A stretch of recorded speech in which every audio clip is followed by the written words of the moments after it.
Bismillahirrahmanirrahim. Assalamu alaikum. My name is James Frankel.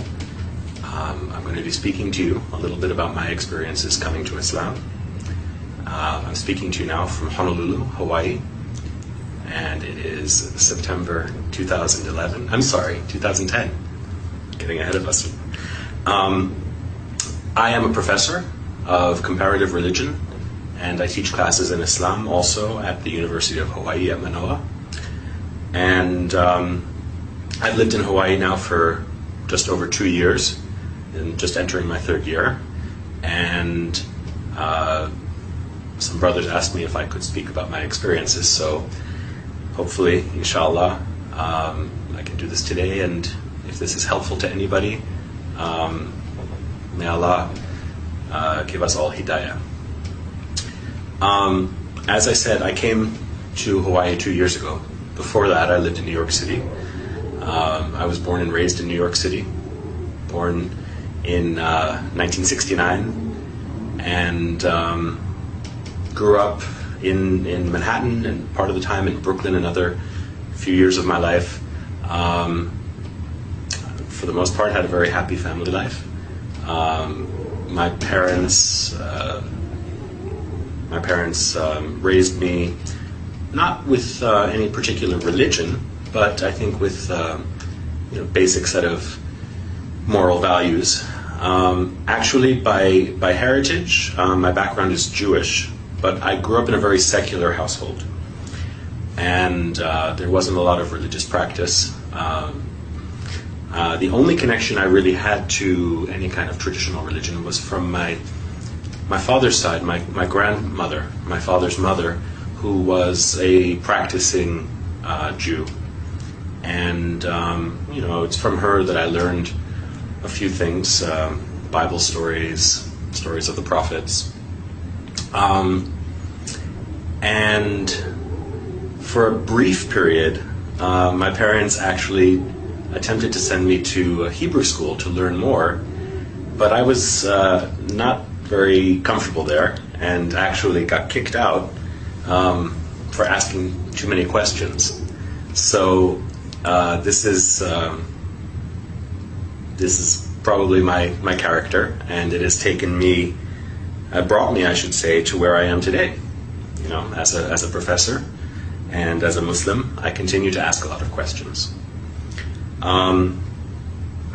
So I grew up in this way, without any real religious foundation, and this continued through my life into my late teens, and I was actually at the age of 13. I had two experiences that are worth mentioning. One, I read the Communist Manifesto of Karl Marx and decided that I was a communist at age 13. I thought the values were sound, and I thought the philosophy was potentially beneficial to people. Also at that time, I suppose this might be one of the earliest exposures to Islam that I can remember. My best friend at that time was from Pakistan. I went to an international school, so I had friends from all over the world. I had a Pakistani friend who gave me a copy of the Quran and thought that it would be, he wanted me to read it. He said, "I don't want you to go to hell." And of course, at that time in my life, thoughts of hell or heaven were not really in my consciousness. And I think I took the book and put it on my shelf, and there it stayed for many years without being opened. A couple of years later, I think I became quite disillusioned as I learned more about the way that communism was actually practiced in many countries in the world. And so I gave up that philosophy as well. And it really wasn't until I entered university that I began to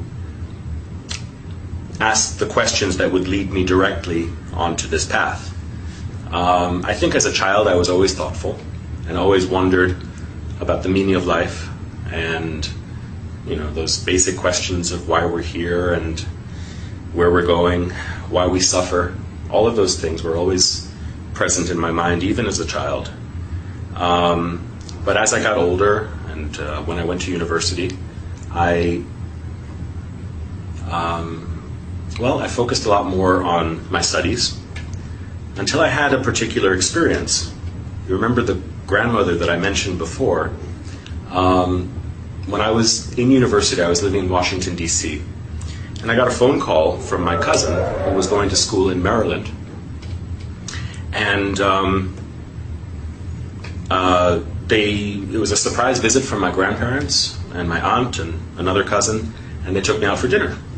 And I spent the evening basically just talking to my grandmother. I told her about my plans to start studying Chinese, which I was doing at the time. I told her about my plans to move back to New York, to transfer to Columbia University. And it was almost as if I saw her and she was giving me her blessing on all of these various decisions that I was making in my life as a young adult. At the end of the evening, I was walking her to her car, and in the parking lot of this restaurant, she turned her ankle and she tripped. And I asked her, "Grandma, are you okay?" And she said, "Don't worry about me. Just worry about yourself." Okay, I thought. And then I continued to walk with her to the car. I opened the door. She got in. I kissed her goodnight. And I said, "Well, I guess the next time I'll see you will be for Thanksgiving when I come back to New York." And she said to me, "God willing." And okay, I didn't think much of it at the time. I closed the door and off they drove. My cousin took me back to my dormitory, and I went to bed. And early the next morning, I got a phone call, and it was my cousin. And I asked him why he was calling so early. And he said, there was no other way to say it. He said, "Grandma died." I said, "Really?" I thought he was joking, maybe. I said, "What are you talking about?" And he explained that she had a heart attack in her sleep. And of course, her final words to me, were echoing in my ears. I said, "I'll see you soon." And she said, "God willing."